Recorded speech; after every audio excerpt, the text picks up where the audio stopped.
Olá pessoal, tudo bem? Dando sequência então ao nosso curso sobre os números complexos, eu vou falar agora sobre o módulo de um número complexo. Então, começando aqui com o nosso número complexo z na forma retangular, parte real x e parte real y, né? Ambos números reais. Nós temos aqui uma representação no plano complexo, então z representado pelo ponto xy, a imagem do número complexo. Bem, o que é o módulo? O módulo que eu designei aqui pela letra grega ρ, letra ρ, muitas vezes é utilizada a letra R também, ele corresponde à distância da imagem de z, aqui do pontinho, à origem do plano complexo. Em termos simples, corresponde ao comprimento deste segmento desenhado em vermelho. Então, o módulo de z é igual a ρ, ou R se preferirem, nesse caso aqui eu utilizei ρ. Utilizando o teorema de Pitágoras nesse triângulo retângulo, eu tenho que a hipotenusa, que é ρ ao quadrado, é igual à altura y ao quadrado mais a base x ao quadrado, certo? Ou seja, ρ é raiz quadrada de x ao quadrado mais y ao quadrado. Nós já tínhamos visto na aula passada que isso corresponde exatamente ao produto do número z pelo seu complexo conjugado, x ao quadrado mais y ao quadrado. Então, é uma outra maneira de escrever o módulo. Obviamente, o módulo corresponde a uma raiz quadrada aqui, né? Corresponde a uma distância, então é um número real positivo, tá certo? Então, esse é o módulo de um número complexo. Tem um módulo, eu posso também definir o ângulo ou argumento de um número complexo. Então, de novo, o nosso número complexo z, representado no plano complexo, tá? Eu tenho um módulo desenhado e aqui eu coloquei o ângulo θ. O ângulo θ é o argumento de z, o ângulo de z. Corresponde ao ângulo que o segmento OZ, esse segmento vermelho, faz com o eixo real positivo, certo? Então, mais uma vez, usando o triângulo retângulo, usando relações trigonométricas, eu tenho que o seno do ângulo θ é o cateto oposto y dividido pela hipotenusa ρ. Aqui está a primeira equação. O cosseno de θ é o cateto adjacente ao ângulo, então é x, dividido pela hipotenusa ρ. E também, a tangente de θ é o cateto oposto à altura y, dividido pelo cateto adjacente. Aqui é a base x, tá certo? Então, ângulo ou argumento de um número complexo. Eu posso ter ângulos positivos ou negativos.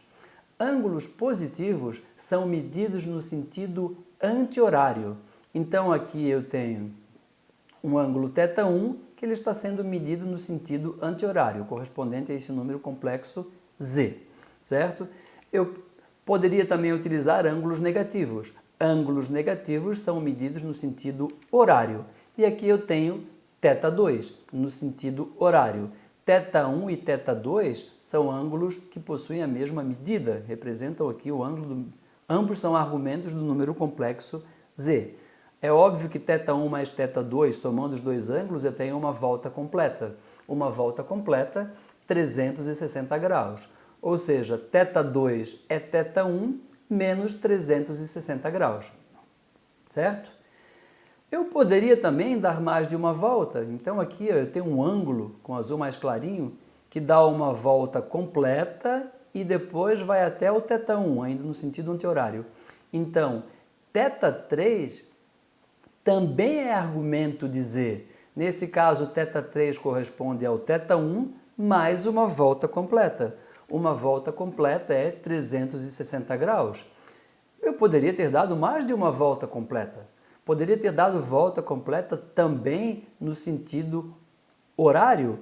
Então, os ângulos θ1, θ2 e θ3 são ângulos ditos congruentes, pois eles têm a mesma medida. Então, a notação que eu escolhi foi essa. θ1 é congruente a θ2, que é congruente a θ3. Esse sinal aqui, às vezes é utilizado para congruência, o sinal mais comum é esse, tá? Congruência de ângulos. Só que esse sinal, particularmente em engenharia física, é bastante utilizado para aproximado. Então eu não quero dizer que θ1 é aproximadamente igual a θ2, que é aproximadamente igual a θ3. Então eu utilizei as 3 barras horizontais, que é utilizado também para designar idêntico. Tá? Então para nós aqui significa congruente, certo? Então eu tenho alguns exemplos de ângulos congruentes. Então Z aqui, esse meu número complexo, ele tem um ângulo θ1 de 210 graus, certo? Ou menos 150 graus, que é 210 menos uma volta completa. Ou θ3, que é 210 mais uma volta completa, certo? Que daria 570 graus, é o θ3. Eu poderia também, a partir do θ2, ter dado uma volta completa no sentido horário. Obteria menos 150, subtraindo 360, daria menos 510, ou a partir aqui de 210, ter dado 2 voltas completas, então seria somar 360 graus a 570, daria 930. Então, em suma, eu tenho ângulos que podem ser positivos ou negativos, depende se eu estou medindo no sentido horário ou anti-horário, e eu posso ter ângulos congruentes, correspondentes, que diferem, por exemplo, de múltiplos de 360 graus, seja positivo ou negativo, no sentido horário ou anti-horário.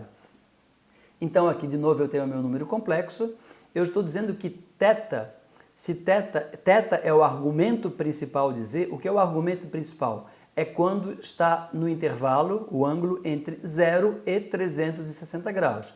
Isso é basicamente o que se utiliza no ensino médio, né? Ângulos sempre positivos, então o argumento principal de um número complexo é o ângulo que está entre 0 e 360 graus.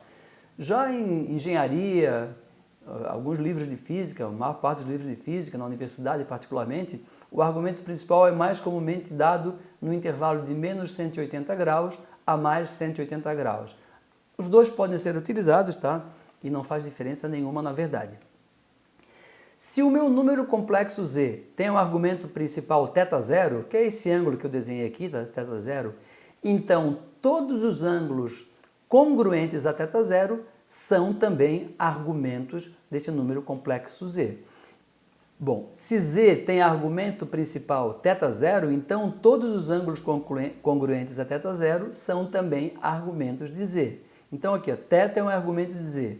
θ é igual a θ0, seria esse ângulo aqui, seria o zerinho aqui, tá? Mais voltas completas. K é um número inteiro. Eu posso dar voltas completas no sentido anti-horário, seria K positivo, ou voltas completas no sentido horário, K negativo, mas representariam exatamente ângulos com a mesma medida.